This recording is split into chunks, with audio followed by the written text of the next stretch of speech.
Hey guys, back to another video. Sorry, before we get into predictions, sorry I haven't been posting. I've been a little sick, and I was just not gonna raw dog it. And so here we are. We got Mateus Gamrot versus Quillan Sal killed. This is, I mean, it's at the Apex, so obviously we're not big fans of the Apex, and the card is pretty buns, honestly. But like these should be fun fights, Most of these guys really don't care about their health, so I guess the fights should be good. Even the women's fights probably won't be too bad, but I guess we're gonna get into the first fight: Joanna Miller versus Ravani Oliveira. So man, so this girl's had a couple fights in the UFC, right? She's coming off a loss to Jadeuce, I think, or wait, she's coming off a loss to Jadeuce. I don't really remember that fight. And then she's fighting Ravani Oliveira, who did lose to the Francis Ngannou. She's actually 0-3 in the UFC, so I'm gonna go Joanna Miller. And we got Miles Johns fighting on the card, and he is fighting Jesse Rosa. So Miles Johns, in the UFC, he hasn't been too bad. He's had a couple knockouts. I believe he's coming off a loss to, man. So he's on a three fight skid actually. Lost to Lima, who's not actually that bad of a loss. Like, Lima was pretty good before he lost to Peyton Talbot. I was pretty high on him. People were pretty high on him. He lost to Massimento, who's also not terrible loss. I remember that fight being close. Yeah, split decision. And then I feel like he got dropped and then submitted in this fight against. Was there a knockdown? Where's the knockdown? No, there wasn't a knockdown. I could have sworn that he got dropped, but no, he just got submitted by Daniel Marcos, who Marcos is pretty good too. He hasn't fought in a minute, yeah. Both these guys haven't fought since November 8th, 2025, but Marcos isn't a bad loss. Like, that guy was top 15 for a little bit. Not anymore. And he's fighting Jesse Rosas. So this is Jesse Rosas. He's not terrible. He's actually has a pretty decent record, something like 11-1. And I'll show you the record now. And he's also a UWC champion, if that says something. So he's 8-1. Most of his wins coming by submissions, couple KOs, couple decisions. He's fought some decent guys. Well, he's only fought a couple decent guys. A lot of the guys he's fought in, they're like 19-17. So it's pretty obvious he hasn't fought the best competition. He does have one loss. But yeah, overall he's not terrible. So he hasn't fought the best guys. So yeah, that's Jesse Rosas. And I think I'm gonna go Miles Johns. Jesse Rosas, he's had most of his wins are submissions. I know Miles John is coming off a submission loss, so you could pick Jesse Rosas by submission, but I think Miles John is gonna win by TKO. So moving on, Nandel Sosa versus Richie Miranda. Manuel Sosa, he has a win over Mauricio Ruffy back in the day before the UFC, and he's currently coming off a win over Bogdan Aki is his name. I can't remember his name. Balaji Aki, who wasn't terrible. Like, I remember him. He's been fighting since 2024, so not terrible, but not necessarily the best competition. And I feel like that fight was actually pretty competitive up until Sosa knocked him out. But I think, and then let's get his other opponent. His opponent, Julian something, Richie Miranda. Yeah. So he's 13-1. He has one loss. It was a split decision loss to a guy who's 12-5, who's mostly fought in like LFA and those other organizations, right? And I'm showing you some of his record now. He hasn't fought the best guys. he beat a Jewish man, no, Palestine, whatever. Israel. But yeah, like, his career is actually not that good. He's losing and he's beating like not very good guys. So yeah, that's his career. Yeah, that is Richie Miranda. Pretty well-rounded guy, but not as experienced as Mandel Sosa. So I'm gonna go Mandel Sosa by KO in the first round. Next up, Louis Sutherland versus Jose Manzana de Silva. I tried to pronounce that. Anyway, let's get looking for this guy. So here's his record. He's 6-1. He lost to a guy who's 10-3-1, so he's not terrible. Has a couple of losses. Let me show you what he looks like now. All right, so Luis Sutherland, Jose Montana da Silva. You know, most of his wins are submission. He has a couple KOs. His only loss was by decision against a guy who's 10-3-1, so that's not a terrible loss. But people forget Luis Sutherland is coming off the decision win over Bing Bing Bom Taivu Tuivuasa, right? So I think I'm gonna go Luis Sutherland by probably decision here. I think he's actually gonna get an old man's performance and beat Jose Montana da Silva. Anyway, moving on. Denayer Nurgaziev versus Bruno Lopez. So this is a light heavyweight. I believe this guy fought at heavyweight, didn't he? I feel like no, he's always been at light heavyweight. But yeah, he's coming off a win over Tobias. But he's 2-1. Gosh, he's 2-1 in the UFC. Bruno Lopez, I think he's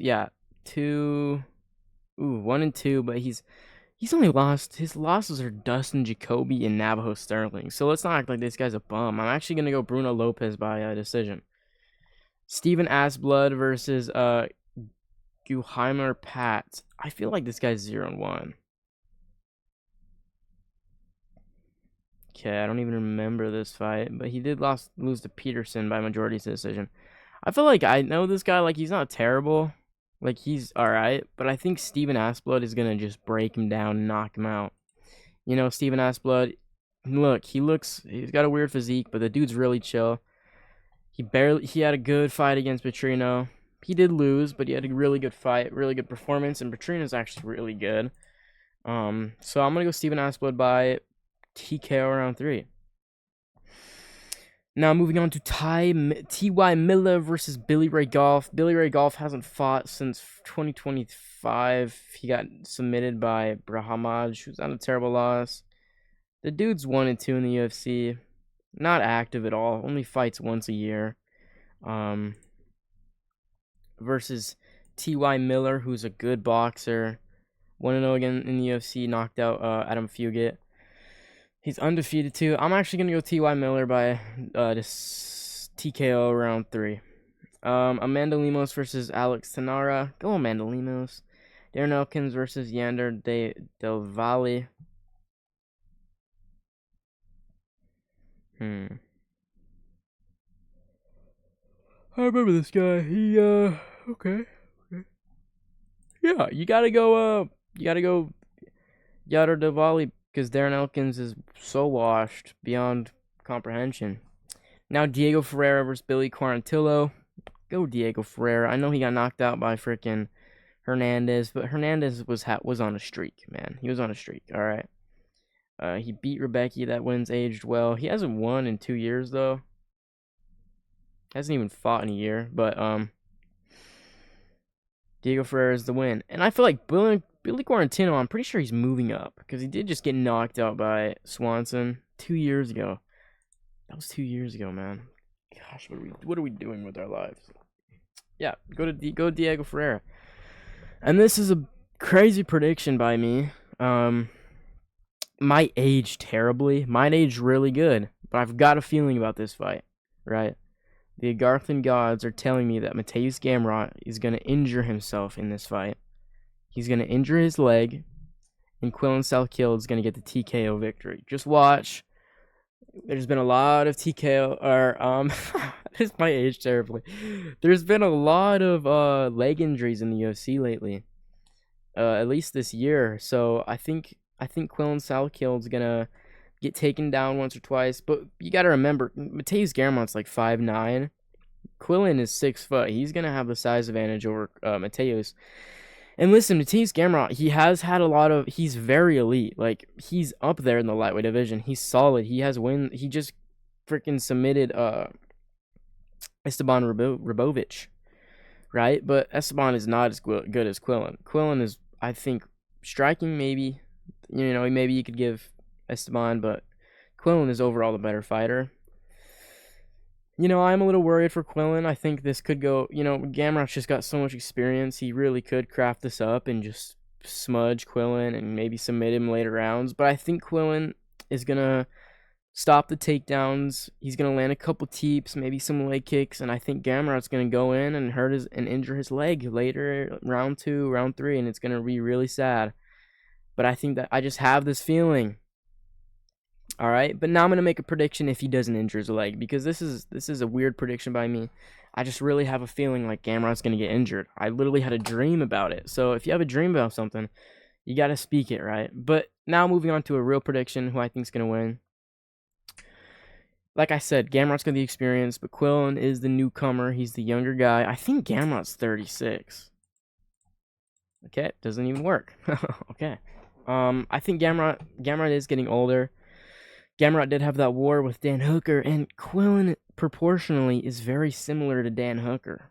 He doesn't fight quite the same, but he is going to stab with those teeps. He's going to be throwing those head kicks, right? He's not... I feel like he's got a better chin than Dan Hooker. I know he did get dropped. I know he got dropped by Benny Dariush, but that wasn't really a knockdown. That was just kind of a flash. Like, oh, he got hit with a good, clean jab that made him get knocked down for a second. But it wasn't like he was rocked or anything. And then Quillan knocked Benny out right after. Say what you want, Benny's still good. Like, I know he's getting knocked out, but he's still good. Like, he can still craft it up against some guys, right?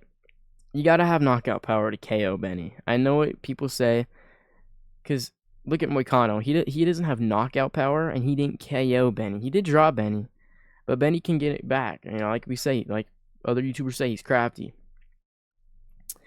Listen, I think Gamrot has a really good chance to win, but I think Quillan just has the aura. I think he has the aura. I think Gamrot's scary though, man. Like, let's go look at this guy's resume, bro. Look at the guys he's fighting. I mean, the Klein win didn't really age well. He lost to Hooker, but that was a really close fight. Like, he beat RDA, UFC 299, I believe. Yeah. He beat Fizia. Well, that doesn't really count. I mean, I guess, like, he has a win over Sarukian. He has a win over Ferreira. I mean, like, looking at his resume, he does lose to the best guys. I don't know, bro. I think I'm going to go Quillan.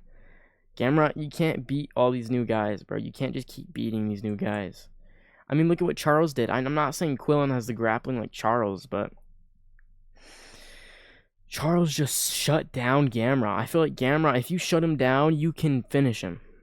I know it's only happened like once in the UFC, but it has shown to happen. So I think I'm going to go Quillan by probably later rounds TKO. I don't know. I'm going to go decision. We haven't seen Quillan go into later rounds like that. We've seen him get in the third round. He can be hit, but I'm going to go Quillan by decision. And I think he's actually good, man. I think Quillan's good. And Quillan is one of my favorite fighters because he's like a YouTuber to me. You know how like some people watch like Joe Bartolozzi, right? I do too. He's pretty entertaining, right? But I've been watching the Jaden Cable interviews, and the dude's funny. The guy's funny. John Paul Legasniani, that dude's funny. I think I'm gonna go Quillan Salkilled by decision. I think it's gonna be a good fight, but I think Salkilled is.